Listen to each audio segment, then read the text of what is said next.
اللہ کی عطا کردہ توفیق سے مسلمان قربانی کر رہے ہیں۔ اب قربانی کے جانور میں کیا چیزیں کھانا جائز ہے اور کیا چیزیں ہیں کہ جس کا کھانا ناجائز ہے۔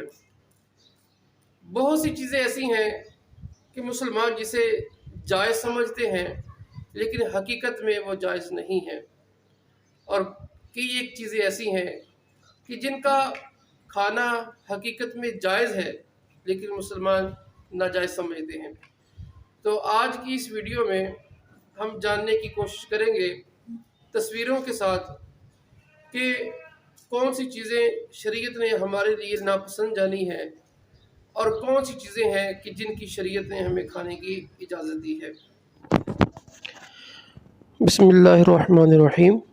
آج کی اس ویڈیو میں ہم گوشت کے اجزاء کے بارے میں گفتگو کریں گے، اور ان گوشت کے اجزاء میں ہم جو گفتگو کریں گے سب سے پہلے حرام اجزاء کے بارے میں، پھر مکروہ اجزاء کے بارے میں، ناپسندیدہ اجزاء کے بارے میں، حلال اجزاء کے بارے میں، اور وہ اجزاء جن کا کھانا یہ شریعت میں پسندیدہ ہے اس پر گفتگو کریں گے۔ سب سے پہلے وہ اجزاء کہ جن کا کھانا حرام ہے۔ نبی کریم صلی اللہ علیہ وآلہ وسلم نے پتا، مثانہ، شرمگاہ، نر کی علامت، انثیین، گدود، دم مسفوح، ان کو کھانا حرام قرار دیا ہے۔ مکروہ اور ناجائز اجزاء۔ پتا، اس کا کھانا مکروہ اور ناجائز ہے، اور یوں ہی مثانہ، اس کا کھانا بھی مکروہ اور ناجائز ہے۔ پھر مکروہ اور ناجائز اجزاء میں یہ علامات مادہ اور نر، یعنی جو نر اور مادہ کی جو علامتیں ہوتی ہیں جانور میں، اس کا کھانا مکروہ اور ناجائز ہے۔ یوں ہی جو پکانے کا مقام ہے اس کا کھانا بھی مکروہ اور ناجائز ہے۔ کپورے، یہ کھانا شریعت مطہرہ میں مکروہ اور ناجائز ہے۔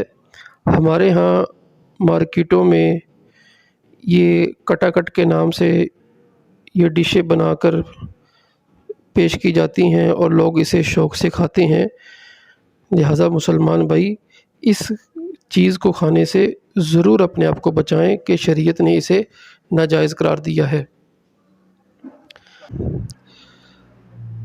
اسی طرح شریعت مطہرہ نے اوجڑی کو مکروہ اور ناجائز قرار دیا ہے۔ اس کا کھانا گناہ ہے۔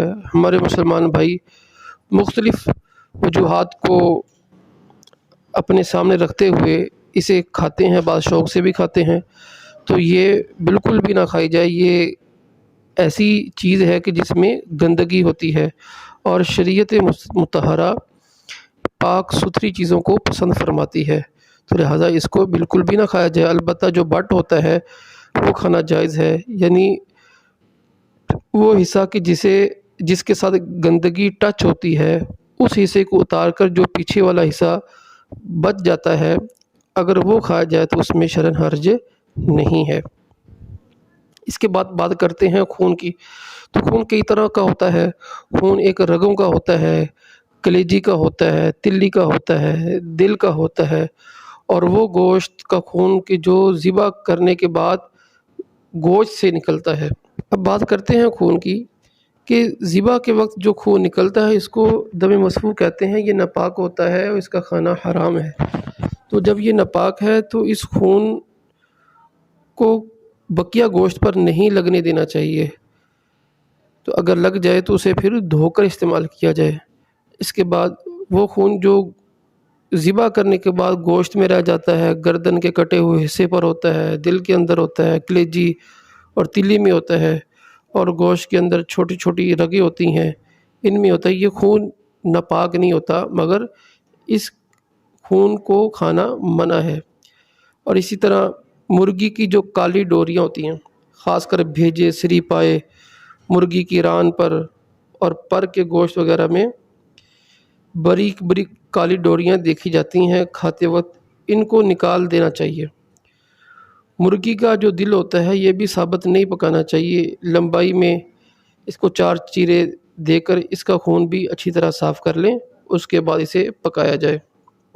اس کے بعد ہم بات کریں گے مزید مکروہ اجزاء کے بارے میں۔ غدود، یہ گردن پر، حلق میں اور بعض جگہ چربی وغیرہ میں چھوٹی بڑی، کہیں سرخ کہیں مٹیالے رنگ کی گول گول گانٹھیں ہوتی ہیں، ان کو عربی میں غدہ اور اردو میں غدود کہتے ہیں، یہ بھی نہ کھائیں، پکانے سے پہلے اسے ڈھونڈ کر نکال دینا چاہیے۔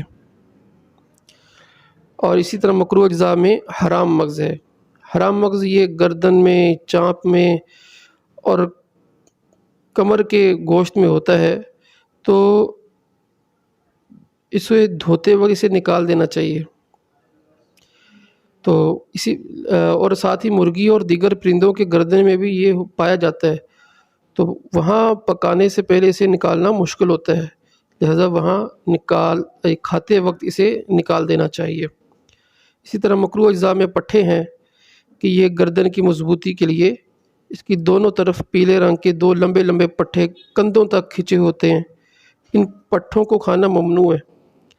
گائے اور بکری کے تو آسانی سے نظر آ جاتے ہیں، مگر مرغی اور پرندوں کی گردن کے پٹھے بآسانی نظر نہیں آتے، کھاتے وقت ڈھونڈ کر یا کسی جاننے والے سے پوچھ کر اسے بھی نکال دینا چاہیے۔ اسی طرح مکروہ اجزاء میں آنتے ہیں کہ جس میں گندگی جمع ہوتی ہے، ان کا کھانا بھی مکروہ تحریمی، ناجائز اور گناہ ہے۔